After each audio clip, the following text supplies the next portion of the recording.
তাহলে এসির মধ্যে 12 ঘন্টা ডিউটি কিভাবে করবেন? আমি পারবো স্যার। এরপর লোক তিনজন নিজেদের মধ্যে আলোচনা সেরে একটা ফর্ম ঈশার দিকে বাড়িয়ে দেয়। তারা জানায় এই ফর্ম ফিল আপ করে সকল ডকুমেন্টস জমা দিলে রেজিগনেশন লেটার তাকে দেওয়া হবে। খুশি মনে ইন্টারভিউ রুম থেকে বেরিয়ে খুশিতে আত্মহারা হয়ে যায়। কিন্তু যখন মনে পড়ে তার সকল ডকুমেন্টস নেই, তখন মন খারাপ হয়। একেবারে শেষ প্রান্তে সে চাকরিটা আর হয় না, শুধুমাত্র একটা ডকুমেন্টস না থাকায়। এত ভালো পরীক্ষা এবং ইন্টারভিউ দেওয়ার পরও চাকরির বাজারে যোগ্যতা থেকেও বড় হলো রেফারেন্স।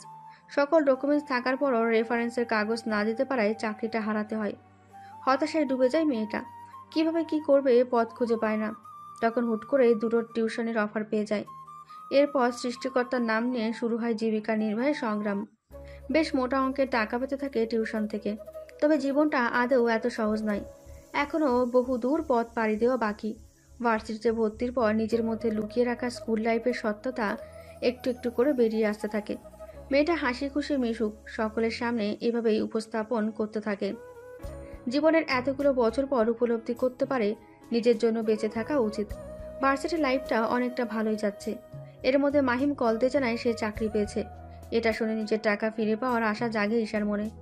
ডিসেম্বর বোধহয় বছরের সবচেয়ে সুন্দর একটি মাস। প্রতি ডিসেম্বরে অভিককে মিস করে। আজ জীবনের হিসাবের খাতা খুলে দেখে সে বছরের প্রাপ্তি আর হারানোর সংখ্যা। অনেকক্ষণ ফোন বাজতে থাকে। ঈশা রান্নাঘর থেকে দৌড়ে আসে। ফোন হাতে নিয়ে দেখে মাহিম কল দিয়েছে। বিরক্ত হয়ে কল রিসিভ করে। হ্যালো অনিতা। আমার নাম্বার, কল যেহেতু দিছো আমিই তো কল রিসিভ করব নাকি? পাশের বাসার কেউ এসে রিসিভ করবে? তুমি এভাবে কথা বলো কেন আমার সাথে? একটু সুন্দর করে বলতে পারো না? উফ না ভাই, পারি না। বল জলদি, কি বলবি? তোমার টাকাগুলো আজকে ফেরত দিব, বিকেলে একটু দেখা করো। কি, আমি ঠিক শুনলাম নাকি ভুল? ঠিক শুনেছ, তোমার টাকাগুলো আজকে দিব, বিকেল 4টায় দেখা করো। আচ্ছা। কল কেটে ঝিম মেরে বসে থাকে ঈশা। তার বিশ্বাসই হচ্ছে না মাহিম টাকাগুলো ফেরত দেবে। বিকেল হতেই চলে যায় মাহিমের সাথে দেখা করতে। 15,000 টাকা মাহিম ঈশার হাতে গুঁজে দেয়। প্রথমে হতাশ হলেও পরে সে ভাবে একেবারে না পাওয়ার থেকে যা পেয়েছে অনেক। এবার তো আমাদের সম্পর্ক ঠিক হবে, তাই আগের মতো। টাকাগুলো গুনে ঈশা একটা হাসি দিয়ে বলে, ভেবে দেখবো। দেখো অনিতা, আমি সত্যি তোমাকে ভালোবাসি।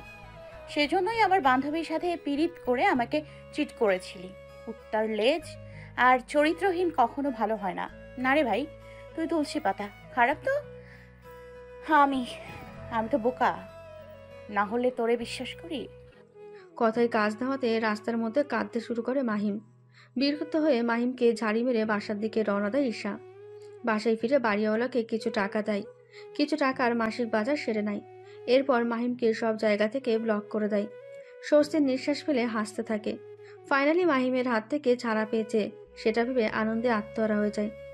দেখতে দেখতে চলে আসে জানুয়ারি 2022 সাল। এই সালটা জীবন বদলানোর সালও বলা যায়। অনেক কিছু বদলে যায় একটি বছরে। শুভ জন্মদিন। মেসেজটা পাঠিয়ে ফোনের স্ক্রিনের দিকে তাকিয়ে থাকে সে। মেসেজটা ডেলিভারি হয়েছে, কিন্তু যাকে পাঠানো হয়েছে সে অনলাইনে নেই। মনটা খুব খারাপ হয়ে যায়। মাস দেড়েক হয়েছে মিলির সাথে কথা হয় না। মেয়েটা ওর বাবার আইডি থেকে মেসেজ দিত। শেষবার কবে আইডিটা অ্যাক্টিভ রেখেছিল মনে নেই ঈশার। আজকে মিলির জন্মদিন। কে জানে মেয়েটা কেমন আছে। বোধহয় অনেক ভালো আছে। ছোট থেকে মিলিকে বড় হতে দেখেছে। অনেক বছর এক ছাদের নিচে থাকার কারণে মায়া জন্মে গেছে মিলির প্রতি। দেখতে দেখতে মিলিও বড় হচ্ছে। আচ্ছা, মিসেস সেলেনা কি কখনো মিলিকে জানাবে সত্যিটা, নাকি সারা জীবন মেয়ের কাছে ভালো মানুষ সেজে থাকবে? এ সকল প্রশ্নের নেই কোনো উত্তরের, নেই কোনো ব্যাখ্যা। সকল ভাবনা ফেলে ফোনটা রেখে ফ্রেশ হতে চলে যায় ঈশা। রেডি হয়ে যায় ভার্সিটিতে ক্লাস করতে। ভার্সিটি, টিউশন, বাসা, এখানেই চলছে জীবন। ধীরে ধীরে নিজের জীবনটা সাজাতে শুরু করে। টেনে টেনে চলছে সংগ্রামের জীবন। হুট করে পরিবারে নেমে আসে দুঃখের ছায়া। হ্যালো ঈশা, জলদি বাসায় আসো তো। তোমার ফুফাকে হসপিটালে ভর্তি করেছেন, সেখানে যেতে হবে। আচ্ছা ফুপু, আমি এক্ষুনি আসতেছি। কল কাটার পর সুলতান সাহেব উৎসুক দৃষ্টিতে মেয়ের দিকে তাকিয়ে আছে। এইমাত্রই বাবা মেয়ে আড্ডা দিচ্ছিল, তখনই সুলতান সাহেবের ছোট বোন কল দেয় ঈশাকে। যেই বোনের বাসায় ঈশা ঢাকায় এসে অস্থায়ীভাবে, যার বাসায় বেশ কিছু মাস ছিল, ফুপুর সাথে ভালোই একটা সম্পর্ক গড়ে উঠেছে, যার ফলে যে কোনো দরকারে সবার আগে ঈশাকে কল দেয়। রেডি হয়ে রুম থেকে বের হয় সে। তুমি যাবা না? সুলতান সাহেবকে প্রশ্ন করে ঈশা। আশ্চর্য, নিশ্চয়ই সিরিয়াস কিছু। তা না হলে কি ফুপু কল দিত নাকি? চলো এক্ষুনি। সেই সময় সুলতান সাহেবের ফোনে কল আসে। উনি কথা বলতে শুরু করে। ঈশা ফোন আর ব্যাগ নিয়ে বের হয়ে যায়। ফুপুর বাসা থেকে তার বাসার দূরত্ব 5 মিনিটের। হুট করে সে ফিল সিঁড়ি দিয়ে উঠছে আর তার হাত পা কাঁপছে। গরমের মধ্যেও তার শীত লাগছে। মনের মধ্যে শক্তি সঞ্চয় করে 3য় তলায় ওঠে। ফুপুর বাসার দরজায় নক করে, তখন দেখতে পায় আশেপাশে ফ্ল্যাটের মহিলারা জড়ো হয়ে ফিসফিস করে কিছু বলছে। একটা কথা এসে তার কানে বাড়ি খায়। লোকটা তো আর বেঁচে নেই, এখন বউটার কি হবে? কথাটা শুনে তীক্ষ্ণ দৃষ্টিতে মহিলাদের দিকে তাকাই। তখন ফোনটা বেজে ওঠে। ডায়ালে বাবা নামটা দেখে কাপা কাপা হাতে কলটা রিসিভ করে। কানারত স্বরে বললে সুলতান সাহেব। কথাটা শুনে পাথরের ন্যায় হয়ে যায় ঈশা। ততক্ষণে দরজা খুলেছে ফুপু। উনি রুমের তালা মারছে, অতপর ফ্ল্যাটে তালা মারার জন্য বের হয়। ফুপুর দিকে তাকিয়ে ঈশা তার বাবাকে জবাব দেয়। আচ্ছা, রাখছি। কল কাটার পর ফুপুর দিকে তাকিয়ে দেখে চিন্তায় ওনার প্রচণ্ড অস্থির দেখাচ্ছে। দীর্ঘশ্বাস ফেলে সিঁড়ি বেয়ে নিচে নেমে রাস্তায় দাঁড়িয়ে থাকে। ফুপু নেমে এলে এক রিক্সা ডেকে দুজনে উঠে যায়। চোখ মুখ শক্ত করে কান্না আটকে রাখার চেষ্টা করছে ঈশা, আর বারবার ফুপুর দিকে তাকাচ্ছে। ফুপুরও একই অবস্থা। 10 মিনিটের রাস্তা আজ যেন শেষ হচ্ছে না। রিক্সা এসে থামে শ্যামলীতে। ভাড়া মিটিয়ে দুজনে ছুটে হাসপাতালের দিকে। হাসপাতালে এসে 10 মিনিট খোঁজাখুঁজি করার পর ঈশা আর তার ফুপু দেখতে পায় স্ট্রেচারে পড়ে আছে তার ফুপার নিথর দেহ। ফুপু দৌড়ে গিয়ে লাশটার হাত ধরে ডাকতে শুরু করে। এক পাশে দাঁড়িয়ে সেদিকে তাকিয়ে চোখের অশ্রু বিসর্জন দিতে থাকে ঈশা। আশেপাশের মানুষ এসে ভিড় জমায় সেখানে। মিসেস নাজমাকে আশেপাশের লোকজন বলে বিশ্বাস করাতে পারছে না তার স্বামী আর বেঁচে নেই। ইহলোকের মায়া ত্যাগ করে চলে গেছে বহুদূর, যেখান থেকে কেউ আর ফিরে আসে না। এখন স্ট্রেচারে শোয়া ব্যক্তিটি সকলের কাছে লাশ মাত্র। হাসপাতাল থেকে অ্যাম্বুলেন্সে করে লাশ নিয়ে যাওয়া হয় গোসলের জন্য। ঈশা, তার বাবা, চাচা, ফুফু সকলে মিলে ওই একই অ্যাম্বুলেন্সে করে বাসায় চলে আসে। সকলকে নামিয়ে দিয়ে লাশ নিয়ে যাওয়া হয়েছে কাছের এক মাদ্রাসায়। সেখানে শেষ গোসল করানোর পর লাশ আনা হবে। মৃত্যুর স্বাদ সকলকেই গ্রহণ করতে হবে। কেউ আগে কেউ বা পরে যাবে ইহলোকের মায়া ত্যাগ করে। মৃত্যুর পর আপনি হয়ে যাবেন সকলের কাছে লাশ। ঈশার ফুপুর বাসায় একে একে আত্মীয় স্বজনরা এসে ভিড় করেছে। নাজমা বেগম তার বড় ভাবিকে জড়িয়ে ধরে কাঁদছে। পাশেই বসে আছে তার মেজ ভাবি। ঈশা পায়চারি করছে রুমের মধ্যে। এর মধ্যেই হুড়মুড় করে প্রবেশ করে নাজমার বড় বোন। বড় বোনকে পেয়ে নাজমা তার বুকে ঝাঁপিয়ে পড়ে কাঁদতে থাকে। ঈশার চোখ বারবার ঝাপসা হয়ে আসায় চশমা খুলে ব্যাগে রেখে দেয়, কিন্তু তাতে লাভ হয় না। এখন নিজেকে সামলাতে না পেরে বের হয়ে যায় বাসা থেকে। খোলা আকাশের নিচে দাঁড়িয়ে জোরে জোরে শ্বাস নিতে থাকে। দুটো কুকুর এসে ঈশার পায়ের কাছে শব্দ করতে থাকে। ভয় না পেয়ে কুকুর দুটোর দিকে এক দৃষ্টিতে তাকিয়ে থাকে সে। কুকুর দুটো কি বুঝলো কে জানে। আস্তে করে মাথায় গিয়ে ঈশার শরীরের সাথে ঘষতে শুরু করে। হাত বাড়িয়ে কুকুর দুটোকে আদর করতে থাকে সে। এক লোক পেছন থেকে ছিছি করে উঠল আর বলল, কুকুর ধরা ভালো না, কুকুর নাপাক। কুকুর ধরলে মানুষও নাপাক হইয়া যায়। আপনি আপনার চাকায় তেল দিন, আমাকে জ্ঞান না দিলেও চলবে। আর হ্যাঁ, কুকুর নাপাক না, আপনার মস্তিষ্ক নাপাক। কথাটা বলে হনহনিয়ে হাঁটতে শুরু করে ঈশা। লোকটা বিড়বিড় করে কিছু বলে, কিন্তু সেগুলো কানে নেওয়ার প্রয়োজন বোধ করে না সে। মুদি দোকানের সামনে এসে দাঁড়ায়। পেছনে কুকুর দুটো এসে বডিগার্ডের মতো ভঙ্গি করতে বসে। বেছে বড় এক প্যাকেট বিস্কুট কিনে নেয়। দোকান থেকে সরে এসে এক কোণায় এসে প্যাকেট খুলে কুকুর দুটোকে দিতে থাকে। এটা দেখে আরও দুটো কুকুর এগিয়ে আসে। তবে 4 কুকুরের মধ্যে ঝগড়া বেঁধে যায় বিস্কুট নিয়ে। বিরক্ত হয়ে শান্ত ধমক দেয়। কুকুরগুলো বোধহয় মেজাজ আজ করতে পারে, তাই চুপ হয়ে খেতে শুরু করে। 4 জনকে সমান ভাগে বিস্কুট ভাগ করে দিয়ে সে বাসার দিকে হাঁটতে শুরু করে। এক কুকুর খাওয়া ছেড়ে ঈশার পেছনে দৌড়ে এসে ওড়না টেনে ধরে। পেছনে ঘুরে কুকুরটাকে দেখে অবাক চোখে তাকায় সে। কি হলো, তোর খিদে নেই? কথাটা সে বুঝলো কিনা কে জানে, তবে ওড়না ছেড়ে 2 পায়ে দাঁড়িয়ে সামনের হাত দুটো ঈশার দিকে বাড়িয়ে দেয়। ঈশা নুয়ে হাত দুটো ধরে। কুকুরটা ঈশার হাত চেটে দেয়, এরপর হাতে টান দেয়। ঈশা নিচে বসে পড়ে। এবার কুকুরটা ঈশার চুলে গালে চেটে দেয়। চোখের জল আটকে রাখতে না পেরে রাস্তায় বসে কুকুরটাকে জড়িয়ে ধরে। মানুষ বলে পশুরা নাকি অকৃতজ্ঞ, কিন্তু জীবনের এই পর্যায়ে এসে ঈশা বুঝলো মানুষের চেয়ে বড় কৃতজ্ঞ হলো পশু। এই যে কুকুরটা ওর ব্যথা বুঝতে পেরে খাবার ছেড়ে চলে এসেছে আদর করে সান্ত্বনা দিতে। আপনি একবেলা কোনো মানুষকে খাওয়ালে সে পরের বেলা সেটা ভুলে যাবে, কিন্তু একবেলা কোনো বিড়ালরা কুকুরকে খাওয়ালে আজীবন আপনার উপকার না করতে পারলেও কৃতজ্ঞতা প্রকাশ করবে। ফুপুর বাসায় ফিরে দেখে সেখানে মেজো ফুপু তার জামাই সহ আরও কাজিনরা উপস্থিত। ফোনটা বের করে ঈশা দেখে ঘড়িতে তখন বাজে রাত 10:30। একটা চেয়ার টেনে বসে পড়ে, তারপর ডাটা অন করে রীতি আপুকে মেসেজ করে ঘটনা জানায়, সাথে প্রীতিকে মেসেজ দেয়। মেসেজ পেয়ে প্রীতির সাথে সাথে কল দেয়। কিরে, কি বলতেছিস? যা লিখছি সত্যি, ভাবলাম তোরে জানাই। কখন হলো এমন, আর কিভাবে? ফুপা যখন কাজে যায় তখন নাকি হুট করে অসুস্থ হয়ে যায়। লোকেরা ধরাধরি করে হসপিটালে নিলে তারা জানায় স্ট্রোক করেছে। তার জন্য পাশের সরকারি হসপিটালে নেয়। সেখানে নেয়ার পর চিকিৎসক তাকে মৃত ঘোষণা করে। আমরা পরে গিয়ে তাকে মৃত পাই। এলাকার মাদ্রাসায় তার লাশ নেওয়া হয়েছে গোসলের জন্য। ফুপু কই? ফুপু আছে তার বোন ও ভাবিদের সাথে, সবাই একসাথে আছে। দাফন কই করবে? ফুপুকে নাকি বলেছিল সে মারা গেলে তার গ্রামের বাড়ি নিয়ে দাফন করতে, সেখানেই নিয়ে যাবে সকলে মিলে। আব্বুও যাবে সম্ভবত। তাহলে তুই একাই বাসা থাকবি? আমায় কল দিলি না কেন আগে? মেসেজ দিলে তো আমি চলে আসতাম। সমস্যা নেই, কালকে সকালে আমি আসতেছি, তুই জাস্ট রাতটা কাটা কোনোভাবে। আচ্ছা। সাবধানে থাকবি আর কান্নাকাটি করবি না একদম। কল কেটে ঈশা রুমে যায়। এতক্ষণ সিঁড়িতে দাঁড়িয়ে কথা বলছিল। রীতি আপুর মেসেজ পেয়ে রিপ্লাই করে, তবে অবাক হয় আদির মেসেজ দেখে। এই মুহূর্তে চাইলেই আদির উপর বিরক্ত হতে পারছে না, কারণ আদি এই সমস্ত ঘটনা জানে। না জানলে বোধহয় মেসেজ দিয়ে এমন কিছু বলতো না। মেসেঞ্জার থেকে বের হতে নিলেই আদি আবারও মেসেজ দেয়। কি সমস্যা? সিন করে রিপ্লাই করো না কেন? আমার ফ্রেন্ড রিকোয়েস্ট অ্যাকসেপ্ট করো। ঈশা, রিপ্লাই করো। মেসেজগুলো দেখে ঈশার মন মেজাজ এবার খারাপ হয়ে যায় অনেক। ডাটা অফ করে অনলাইন থেকে বেরিয়ে যায়। গোসল শেষ করিয়ে রাত 12:15টায় এলাকার মসজিদে জানাজা পড়াতে নেয়। জানাজা শেষ হলে শেষবারের মতো সকলকে লাশ দেখিয়ে তার গ্রামের বাড়ি নিয়ে যাওয়া হবে। সেখানে আবার জানাজা পড়িয়ে দাফন করা হবে। জানাজা শেষ হলে লাশ নিয়ে আসা হয় বাসার নিচে। একে একে সকলে শেষবারের মতন দেখে নেয় লোকটাকে। মনে শক্তি সঞ্চয় করে শেষবারের মতো ফুপুকে দেখে নেয়। সুলতান সাহেব, নাজমা বেগম সহ আরও অনেকে লাশের সাথে রওনা দেয় দাফন করার জন্য। রাত 1টায় নিজে বাসায় ফেরে ঈশা। বাসায় ফিরে ফ্রেশ হয়ে বিড়াল দুটোকে খেতে দেয়। তরকারি চুলোয় দেয় গরম করতে। ফোনটা বের করে দেখে আদি আরও কিছু মেসেজ এবং কল দিয়েছিল। মেসেজে রিপ্লাই করে ভাতে পানি দিয়ে দিয়ে তরকারি এনে রেখে দেয়। খবরটা শুনে অনেক খারাপ লাগলো। আদির মেসেজটা দেখে বিরক্ত হয়ে ঈশা রিপ্লাই না করেই বিড়াল দুটোকে বিছানায় এনে ঘুম পাড়তে থাকে। বিড়াল দুটো কিছুক্ষণের মধ্যে ঘুমিয়ে যায়। তখন মেসেঞ্জারে গিয়ে টুকটাক আলাপ করে আদির সাথে।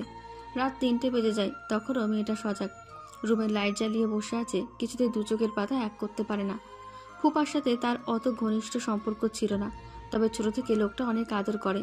ঈশার বেশ মনে আছে, যতবার লোকটার সাথে দেখা হতো হাতে টাকা গুঁজে দিত। ঈশা বারবার হেসে বলতো, আমি বড় হয়ে গেছি ফুপা, এখনো চকলেট খেতে টাকা দিচ্ছেন। ততবারই লোকটা জবাব দিত, তাতে কি হয়েছে? বড় মানুষ আরো বেশি টাকা লাগে, তুমি এটা দিয়ে কিছু কিনে খাবা। ঈশার জন্মদিনে সুলতান সাহেবকে নাকি টাকা দিয়েছিল যাতে কেক কিনে আনতে পারে। পুরনো স্মৃতি ভাবতে ভাবতে জমিয়ে রাখা কান্নাটা চেপে বসে। ভোর 5টার পরে ঘুম এসে ভর করে। সকাল 9টায় ঘুম ভাঙে প্রীতির কলে। ঘুম ঘুম চোখে কলটা রিসিভ করে। হ্যালো, বাসায় তো খাওয়ার কিচ্ছু নাই। প্রীতি ব্যস্ত গলায় বলে, কই তুমি?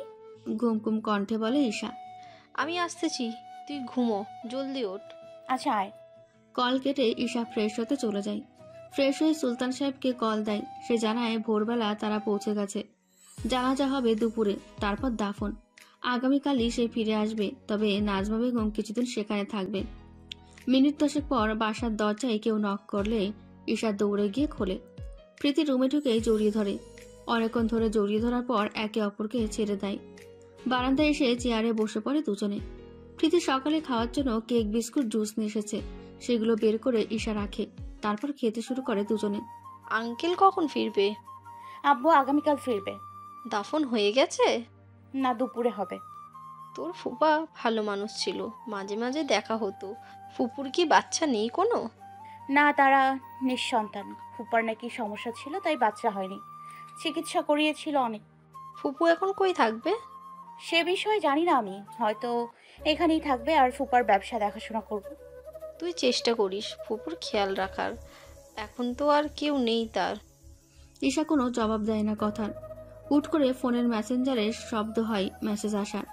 ফোন হাতে নিয়ে মেসেজ ওপেন করে দেখে আদি মেসেজ দিয়েছে। কিরে, সকাল সকাল কে বিরক্ত করে? আদি ওর সাথে না তোর কোনো যোগাযোগ নাই? গত রাতে নিজ থেকে মেসেজ দিয়েছে। আগে আমার সাথে ফেসবুকে অ্যাড ছিল, তাই মেসেঞ্জারে এখনো কানেক্টেড আছে। হুট করে মেসেজ দিল কি মনে করে? কি জানি, মেসেজ দিয়ে বলল রিকোয়েস্ট অ্যাকসেপ্ট করতে, আমিও করলাম। তারপর টুকটাক একটু কথা হলো। আদের নিশ্চয়ই কোনো উদ্দেশ্য আছে, না হলে বছরখানেক পর শরম লজ্জা ভেঙে আবার মেসেজ দিত না। কি আবার উদ্দেশ্য থাকবে, হয়তো মনে পড়ছে তাই খোঁজ নিতে মেসেজ দিছে। না না ভাই, ছেলেদের উদ্দেশ্য ছাড়া কোনো কাজ করে না। সব বাদ দে, তোর কি অবস্থা? ঈশা আদির মেসেজে রিপ্লাই করে জিজ্ঞেস করে প্রীতিকে। আমি তো ভার্সিটি পড়ায় আটকে গিয়েছিলাম। ভালো কথা, মাইনের কি অবস্থা? আরে বহুত জ্বালায়, ব্লক দেওয়ার পরেও বিভিন্ন নাম্বার থেকে কল দিয়ে কান্নাকাটি করে আর মাফ চায়। পোলা মানুষ এমন ছিটকাদুনে হয় ভাই, আমি জীবনেও দেখি নাই। ওর কি আত্মসম্মান নাই? এতবার অপরাধ করে আবার কেমনে কান্নাকাটি করে মাপ চায়? ওর কথা বাদ দে, রিমির কথা ভাব। ও তো একবারও মাফ চাইলো না কিংবা ভুল স্বীকার করলো না, উল্টো আমায় কথা শোনালো। তোর সাথে নয় ঝামেলা, কিন্তু আমার সাথে তো কিছু না। আমায় একবার নখ দিয়েও বলল না আয়, ইশারার সাথে কথা বলে সব ক্লিয়ার করি। প্রীতির কথা শুনে ঈশা হাসতে থাকে। জানিস কি হয়েছে? তোরে বলা হয়নি, রাজ কল দিয়েছিল। প্রীতি আবারও বলে। ঈশা এবার নড়ে চড়ে বসে। হঠাৎ কি বললো? ওই একই কথা যা বারবার বলে, আমাকে নাকি মিস করে। নিচু স্বরে বলে প্রীতি। তোদের সম্পর্কটা ভাঙলি কেন? সব তো মোটামুটি ঠিকই ছিল। আমার পরিবারও মানতো না রে, সম্পর্কটা অনেক জটিল হয়ে গিয়েছিল। এক সময় অন্য মেয়েতে জড়িয়ে যায়। একটু থেমে প্রীতি আবারও বলতে শুরু করে। আমার জন্ম এবং বেড়ে ওঠা ছোট গ্রামে এক অজপাড়াগাতে। যে স্কুলে পড়তাম সেখানকার সিনিয়র ছিল রাজ, আর আমার বড় ভাইয়ের কাছের বন্ধু। রাজ যখন প্রেমের প্রস্তাব দেয় তখন আমি ক্লাস 6-এ পড়ি, আরও ক্লাস 10-এ। প্রথমে প্রত্যাখ্যান করি, কিন্তু ওর কাজকর্মে একসময় দুর্বল হয়ে যাই ওর প্রতি। সম্পর্কে জড়ানোর পর 2 বছর ভালোই কাটে। এরপর আমি 9-এ উঠলে জানতে পারি আমাদের স্কুলের এক জুনিয়র মেয়ের সাথে রাজের প্রেম চলছে, তাও গভীর প্রেম। আমি অবাক হয়ে যাই, কারণ রাজ কখনোই জোর করে আমি স্পর্শ করিনি বা হাতও ধরেনি। সে নাকি সেই মেয়েকে বিছানায় নিয়ে যায়। এসব তাকে জিজ্ঞাসা করলে অস্বীকার করে। এরপর মেয়েটা প্রমাণ দেখালে রাজ কোনো উত্তর দিতে পারে না। সেখানেই ভেঙে যায় আমাদের সম্পর্ক। হাজারবার মাপ চায় আমার কাছে, কিন্তু বিশ্বাসটা যে ভেঙে গেছে তা কি আর মাপ করে দিতে পারি তাকে বল? কিছুদিন পর মাদকাসক্ত হয়ে পড়ে। এত কিছু নিতে না পেরে পরিবারকে বলি আমি ঢাকায় গিয়ে পড়তে চাই। পরিবারে কেউ এসব জানতো না, তবে ভাইয়া বোধ হয় কিছুটা আঁচ করতে পেরেছিল। যেহেতু ভাইয়া ঢাকা থেকে বিশ্ববিদ্যালয়ে পড়তো, বাসায় বাবা মা সহজেই রাজি হয়ে যায়। আমার এসএসসি পরীক্ষা শেষ হতেই বাবা মা ছোট ভাইকে নিয়ে ঢাকায় শিফট করি। ঢাকায় আসার পর কল দিয়ে অনেক বিরক্ত করতো রাজ। সিম বদলে ফেলি, ফেসবুক আইডি বদলে ফেলি। 2 বছর শান্তিতেই ছিলাম, আবার কিভাবে জানি নাম্বার পায়। এবার সে কল দিয়ে বলে বিরক্ত করব না, তাই তাকে যেন ব্লক না করি। মাঝে মাঝে কল দিবে খোঁজ নিতে, আমি যেন রিসিভ করি কল। আমিও কিছু বলিনি। পড়াশোনা ছেড়ে পুরোপুরি মাদকে ডুবে গিয়েছিল, বলল ভালো হতে চায় সে। প্রীতির কথা শেষ হতেই ঈশা খেয়াল করে প্রীতির চোখে জল। মিস করছিস রাজকে? আরে না। চোখের জল মুছে প্রীতি জবাব দেয়। কবে কল দিয়েছিল? এই তো মাস 3 আগে হবে। এখন একটা কল দিয়ে খোঁজ নে, ভালো লাগবে। দেখ, পাগল নাকি যে কল দিব? তুই ওরা মিস করতেছিস, তোর উচিত কল দেয়া।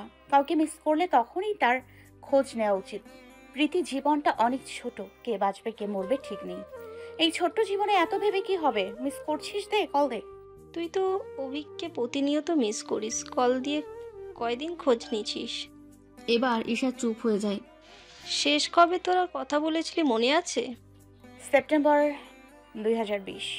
আমাকে বলছিস ইগো সাইড করে যেন কল দেই, অথচ নিজের ইগো ঠেলায় কল দিস না। শাট আপ প্রীতি, অভিকের বিষয় আলাদা। ভালোবাসিস, মিস করিস, সেটা স্বীকার কর। প্রীতির কথায় কোনো জবাব দেয় না ঈশা। তুই যদি অভিককে কল দিস, আমিও রাজকে কল দেব। এবং সুন্দর করে কথা বলবো। প্রীতির কথা শুনে অবাক হয়ে তাকিয়ে থাকে ঈশা। ফালতু কথা রাখতো, তুই কল দিলে দে, না হলে দিস না, তবে আমি কাউকে কল দিব না। তোর যে অনেক ইগো তা আরও প্রমাণ দিলি। তুই ভাঙবি তবু মচকাবি না। আমি ভাত বসিয়ে আসি দুপুরে খাওয়ার জন্য। আচ্ছা, কিছু রান্না করব? গতকালকের মাংস আছে, তাতে হবে। ঈশা, তুই ইচ্ছে করে আমার কথা এড়িয়ে যাচ্ছিস। আশ্চর্য, দুপুরে কি খাবি জিজ্ঞেস করবো না নাকি? না খেয়ে থাকবি? না খেয়ে থাকবো। তুই আমার কথা শোন। ঈশা বিরক্ত হয়ে ভাত বসাতে চলে যায়। রান্নাঘর থেকে এসে দেখে প্রীতি বারান্দায় বসে বাইরের দিকে তাকিয়ে আছে, আর বিড়াল দুটো ওর পায়ের কাছে বসে আছে। প্রীতির আশপাশে এসে বসে, তখন প্রীতি ওর দিকে না তাকিয়ে প্রশ্ন করে, সম্পর্কটা টিকিয়ে রাখতে পারতি না? জেদ কেন করলি? ও তো তোকে অনেক ভালোবাসতো। দুনিয়াতে সবচেয়ে বড় অপরাধ মিথ্যা বলা। যে সম্পর্কের শুরুতে মিথ্যে বলে, সে তোরে যতই ভালোবাসুক মিথ্যে কখনো ছাড়তে পারবে না। নেশাকর কিংবা চরিত্রহীন হয়তো ভালো হয়, কিন্তু মিথ্যাবাদী কখনো ভালো হয় না। এরা মিথ্যে কখনোই ছাড়তে পারে না। দুই বান্ধবীর মধ্যে নীরবতা চলতে থাকে। দুজনেই বাইরে রৌদ্রপূর্ণ আকাশের দিকে তাকিয়ে আছে। সারি সারি মেঘ উড়ে যাচ্ছে, বইছে মৃদু বাতাস, আর চলছে বিচ্ছেদের দীর্ঘশ্বাস। আচ্ছা, আগে সব কিছু ভুলে অভিককে যদি ফিরতে চায় কি করবি? নীরবতা কাটিয়ে প্রীতি প্রশ্ন করে, কিন্তু অভিক তো আর ফিরবে না। আমি ওকে যতটুকু চিনি, ও ফেরার মতো ছেলে না। প্রীতির দিকে না তাকিয়ে জবাব দেয় ঈশা। মানুষের মন তো বলা যায় না। 2019 সালের মতো যদি আবারও ফিরতে চায়, ধর একদম মন থেকে চাইলো সম্পর্কটা ঠিক করতে, তখন তুই কি করবি? জানি না।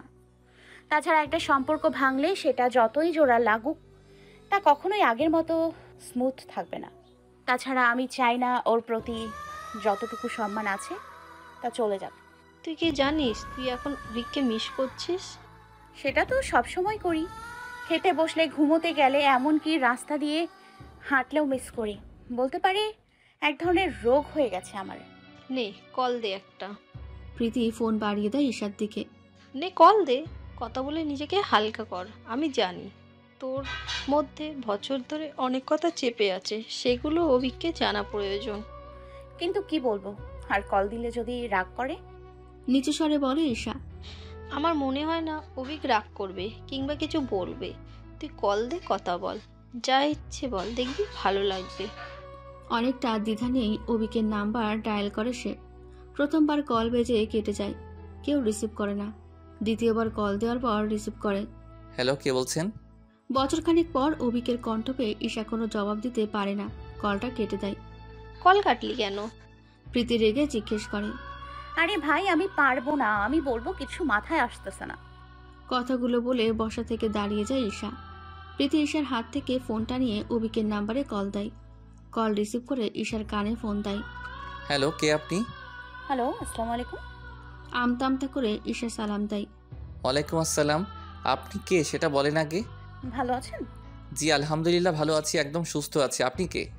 ঈশা বুঝতে পারে অভিক নিশ্চয়ই বিরক্ত হচ্ছে, তাই এর একটু বিরক্ত করার চেষ্টা করলো। বাসার সবাই ভালো আছে? আমার 14 গোষ্ঠী আলহামদুলিল্লাহ ভালো। আপনি কি এসব জিজ্ঞেস করতে কল দিয়েছেন? না তো, আপনার খবর নিতে কল দিয়েছি ভাইয়া। দুপুরে খেয়েছেন?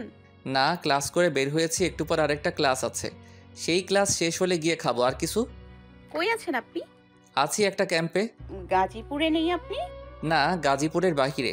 গাজীপুরে কবে আসবেন? আপনার সাথে দেখা করতে চাই। জানি না কবে আসবো, তবে আপনি কে সেটা বললেন না এখনো। কই আছেন? জায়গার নাম বলেন, আমি আসবো। এক্সকিউজ মি, অনেকক্ষণ ধরে আপনার ফাতরামি সহ্য করতেছি। যদি আপনার দরকারি কিছু না বলার থাকে তাহলে আমি কল রাখছি। আরে ভাইয়া, রাগ করেন কেন? শোনেন, রেগে গেলেন তো হেরে গেলেন। পরিচয় দেন, তাহলে কল কাটবো না। এতক্ষণ কথা বলেও বুঝলেন না কে আমি? না বুঝি নাই, নাম বলেন। সত্যি বোঝেন না? নাম বলতে হবে? দ্যাট, কল রাখছি। আরে না, শোনেন, ঈশা বলছি আমি। কোন ঈশা? অভিকের এই প্রশ্নটা শুনে প্রীতি আর ঈশা একে অপরের মুখ চাওয়াচাই করে। এতক্ষণ দুষ্টুমি করেছি, কিছু মনে করেন না ভাই। কিছু মনে করলাম না, তবে এখন আপনাকে চিনতে পারিনি আমি। এবার ঈশা কিছুটা বিরক্ত হয় অভিকের কথায়। থাক ভাই, চিন্তা হবে না। আপনি কি জানি ক্যাম্পের কথা বলেছিলেন? 4 বছরের জন্য একটা ক্যাম্পে আসছি, যেখানে কিছু কোর্স করাচ্ছে। ও ভালোই, কতদিন হলো? 6 মাস হবে। আপনার কি অবস্থা? আলহামদুলিল্লাহ ভালো। তো আপনি সত্যি গাজীপুরে নেই? বললাম তো দূরে আছি। বিশ্বাস হচ্ছে না আমার। মাত্রই বললেন ক্লাস করে বের হইছেন। বিশ্বাস না হলে আমার কিছু করার নেই, কোর্স করা এখানে, সেই ক্লাসের কথা বলছি। আপনি কি এবার চিনেছেন আমায়? হ্যাঁ, একটু একটু চিনছি। অভিকের গম্ভীর গম্ভীর কথাগুলো শুনে ঈশা হেসে দেয়। কোনো কথা খুঁজে পায় না আর বলার মতো, চুপ করে ভাবতে থাকে কি বলা যায়। তখন অভিক নিজেই প্রশ্ন করে, কি মনে করে আজকে কল দিলেন? এমন কিছু না, ভাবলাম আপনার একটু খবর নেই। ও আচ্ছা, বুঝলাম।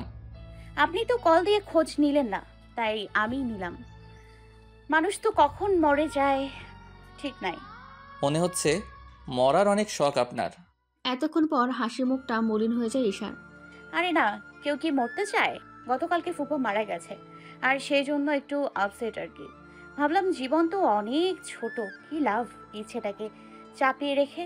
আপনার খোঁজ নিতে ইচ্ছে হলো, তাই খোঁজ নিয়ে কল দিলাম। কে বাঁচে কে মারা যায় ঠিক নেই। ইচ্ছেকে চাপিয়ে রাখতে শিখুন মিস ঈশা। সবসময় মনের ইচ্ছে শুনলে নিজের বিপদ। ঠিক বলেছেন, তবে মাঝে মাঝে শোনা উচিত। আপনি শোনেন না, পূর্ণ করেন না নিজের ইচ্ছা।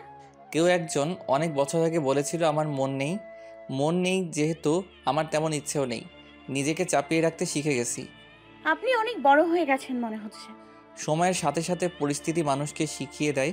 আগে ছন্নছাড়া ছিলাম, নিজেকে নিয়ে চিন্তা ছিল না। এখন দিন যাচ্ছে আর নিজের করা ভুলগুলো বুঝতে শিখছি।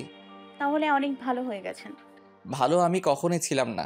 আমার জন্য কত মানুষের কষ্ট পেতে হয়েছে। কথাটা অন্যদিকে ঘুরাতেই ঈশা প্রশ্ন করে, তো ভাইয়া ভবিষ্যৎ নিয়ে কি ভেবেছেন? এখান থেকে বের হয়ে বিদেশে যাওয়ার চেষ্টা করব, তা না হলে দেশে বিজনেস করব। যাক, তাহলে তো ভালোই। আপনি আর কিছু বলবেন? না হলে কল রাখতাম। আসলে ক্লাস শুরু হবে আমার। ক্লাস শুরু হবে কয়টায়? 1:30 বাজলে। তাহলে তো বহুত দেরি। আপনি শুধু শুধু ঢং করছেন। কথার কোনো জবাব দেয় না অভিক। ঈশাও চুপ হয়ে যায়। বেশ কিছুক্ষণ নীরবতা চলতে থাকে ফোনের দুপাশে। হুট করে কলটা কেটে দেয়। ফোনটা সামনে এনে দেখে সিমের ব্যালেন্স শেষ, তাই কল কেটে যাচ্ছে। এতক্ষণ উত্তেজনায় হেঁটে হেঁটে কথা বলছিল ঈশা, এখন কল কাটার পর চেয়ারে ধপ করে বসে পড়ে। কি মনে হলো অভিকের কথা শুনে? প্রীতি প্রশ্ন করে। আরে ওর কথা বলার স্টাইল ভাব পুরাই চেঞ্জ। অনেকটা ম্যাচুরিটি চলে আসছে কথায়। আমি অবাক হলাম, তুই এত কিছু বললি, অভিক তেমন প্রতিক্রিয়া দেখালো না কেন? ও অনেক শান্ত মেজাজের, প্রতি সিচুয়েশনে মাথা ঠান্ডা রেখে কাজ করে। বুঝতে পারছে যদিও এক্সাইটমেন্ট দেখায় তাহলে পচানি খাবে, তাই চুপ করে শুনলো আমি কি বলতে চাই। যা, ভালোই হলো, কথা সেরে ফেললি। নে তুই এবার রাজভাইকে কল দে। প্রীতি থতমত খেয়ে যায় ঈশার কথায়। অন্যদিন প্লিজ। রাজ তো অভিকের মতো না, পুরো উল্টা। দেখা যাবে কান্নাকাটি শুরু করে দিবে। কথা দিচ্ছিস যখন, রে কল দে জলদি। প্রীতির হাতে ফোন তুলে দেয় ঈশা। প্রীতি অনেকক্ষণ থম মেরে বসে থেকে কল দেয় রাজকে। কিরে, নাম্বার দেখে ফোনে সেভ করে রাখছিস, কাহিনী কি? প্রীতিকে গুঁতো মেরে হাসতে হাসতে বলে ঈশা। আরে কল দেয় বারবার, নাম্বার চিনে না, তাই বলছিলাম একটা নাম্বার দিয়ে কল দিতে, তাহলে রিসিভ করব, সেই নাম্বার সেভ করে রাখছি। দুই বান্ধবীর কথার মধ্যে রাজ কল রিসিভ করে। হ্যালো, আসসালামু আলাইকুম, কেমন আছেন? অপর পাশ থেকে রাজ কি বলে ঈশা শুনতে পায় না। সে চলে যায় রান্নাঘরে। ভাত বসিয়েছিল অনেকক্ষণ আগে, এতক্ষণে ভাত হয়ে গেছে। ভাত নামিয়ে তরকারি গরম করে নেয়। রান্নাঘরে কাজ ছেড়ে রুমে এসে দেখে প্রীতি কথা বলছে। বিছানায় এসে বসে ফোনটা হাতে নেয়। ডাটা অন করে ফেসবুকে ঢুকে আইডিটা সার্চ করে বের করে দেখে ফেসবুকে নতুন কোনো আপডেট না পেয়ে ইনস্টাগ্রামে গিয়ে আবার আইডি সার্চ করে বের করে।